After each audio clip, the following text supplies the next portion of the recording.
Alligator.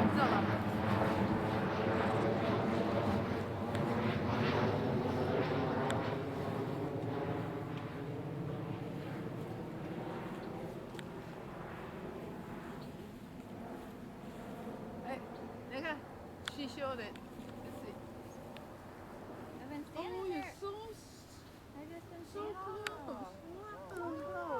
He's been there for like an hour. I'm sorry, it's all That's me. okay. You can send him to your phone if you want. That's the only one? That's the only one I saw. Stair museum. It's really like a home. I always feel like I should bring an overnight kit and just spend the night when I come in there. So if you have little children, remind them not to touch anything, okay? We're not going to sit down or make ourselves at home, although it just invites us to do that very thing. Don't do that!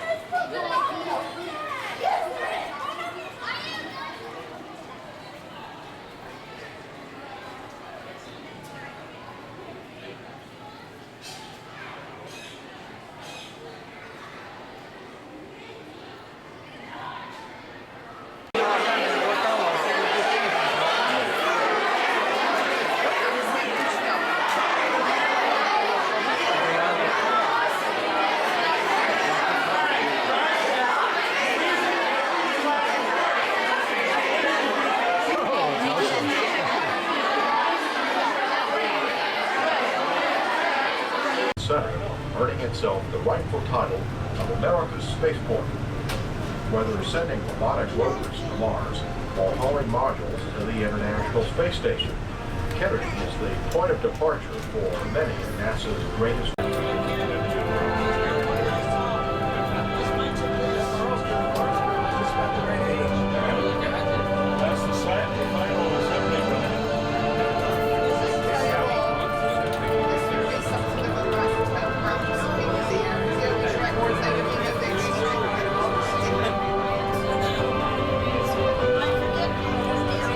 To hold 4 assembled by moon rockets simultaneously in various stages of assembly. In the event we decided to colonize the moon, and would have to get there 6 or 7 times a year.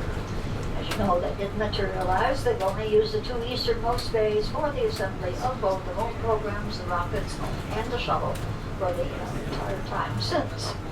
Maybe someday we'll need that space again if we decide to get serious about getting to the moon again. To the Smithsonian in Washington, D.C., and Denver to Los Angeles, California, to be on display in a museum there.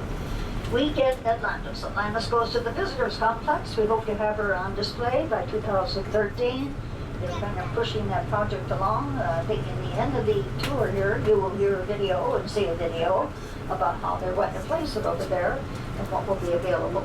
Into a vast sea of stars, it's impossible not to feel humbled by your surroundings and incredibly grateful to the people back on Earth who make the shuttle fly. Hi, I'm Marsh Ivins, and welcome to Launch Complex 39 at NASA's Kennedy Space Center. This is where it all starts, and what and who makes it happen is what this film is all about. To tell the shuttle story, you probably think we'd start with a dramatic liftoff, like this.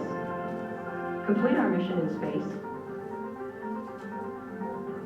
and land on the runway back at the Kennedy Space Center a couple of weeks later. You might think that, but you have it all backwards. The real shuttle story happens between landing and launch. The real heroes are the people on the ground who put their hearts and souls into their jobs so that we can go to places like this and beyond. Without their dedication and attention to detail, the shuttle would never get off the ground. And when you're working in space, hundreds of miles above the planet, you never forget the thousands of hours the Kennedy Space Center ground crew puts in before the flight. As we make our re-entry, the shuttle team ground crew is back at the runway ready and waiting. I, as a NASA convoy commander, lead an assortment of about 50 vehicles out to the runway, and we'll wait for the order to touch down, its drag chute to deploy, and it comes to a stop. At that time, the convoy will roll out to the vehicle. We'll descend upon it with our 50 vehicles. We'll check on the crew, make sure the crew can get out. We make sure that there's no leaking chemicals, toxic chemicals and vapors coming from the vehicle. We get it stabilized and put to bed, if you would, in the OPF at the end of the day.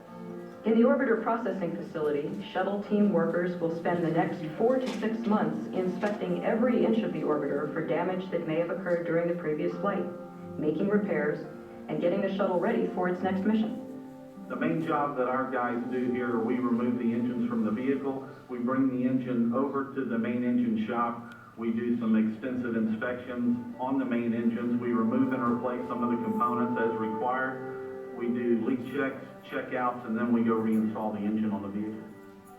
Since the shuttle was designed to be the world's first truly reusable spacecraft, every inch of the orbiter must be inspected and repaired. One of the most important features of the orbiter is the thermal protection system.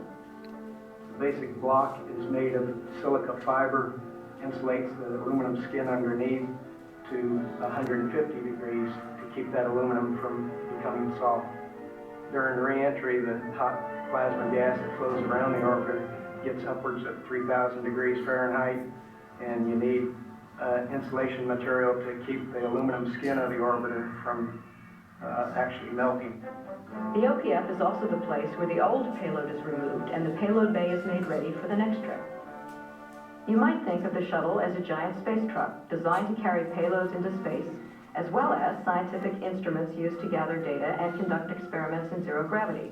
We're fortunate in payloads to be able to have a new mission, a new customer, a new configuration of the orbiter, both mechanically and electrically each time, and it's never a dull moment.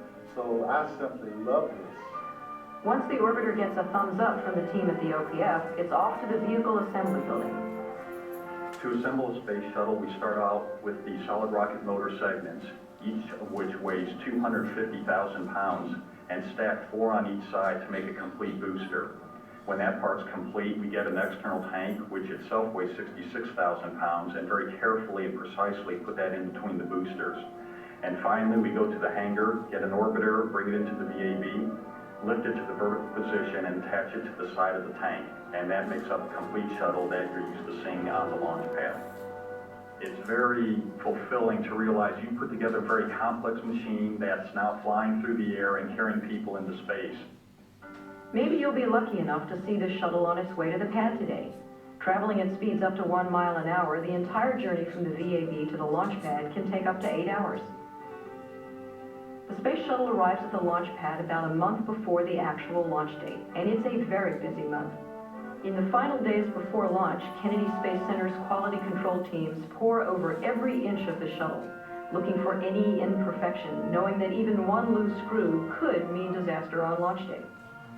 It's all an incredibly detailed process with multiple checks and rechecks performed right up until SRB ignition. What we do is we manage all the test activities and try and make sure that everything happens so we can get to launch countdown. And we're the last people that say anything to the flight crew when they get on board. This is a team effort, so we like to tell them that everybody's thinking of them, and that tells them that, hey, we're getting ready to launch. Turn on your oxygen because we're going to be going for a ride. At that moment, our lives are in the hands of the Kennedy Space Center ground crew and the thoroughness with which they've done their jobs. The process starts out with a lot of activity and a murmur of noise. As the clock gets closer to zero, things quiet down, things settle down, and you can sense that people are more focused on what's about to happen.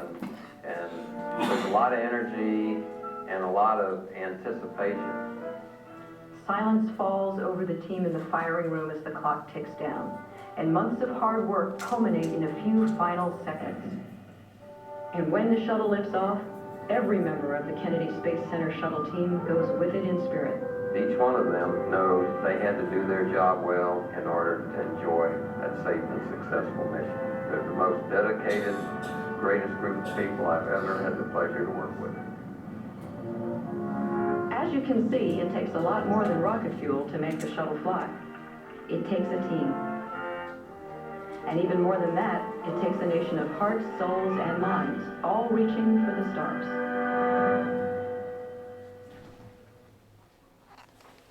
Fighters in full gear and inside of an armored personnel carrier about 1 mile from the pad. This vehicle assembly building is one of the largest buildings in the world, but it doesn't really look that way out here. There's nothing much to scale it against. The stars on the flag are 6 feet across. We could drive the bus down one of the stripes. You could put Old Yankee Stadium up on the roof and still have an acre left over for parking. It is the tallest single-story building in the world just by volume, or the amount of space inside of it. If you can take them apart and restack them back up inside that building. We approach this little bridge up here. We got a pretty good sized gator up here. Occasionally we'll see him. Sometimes a manatee up here too. So we'll see how our luck goes today.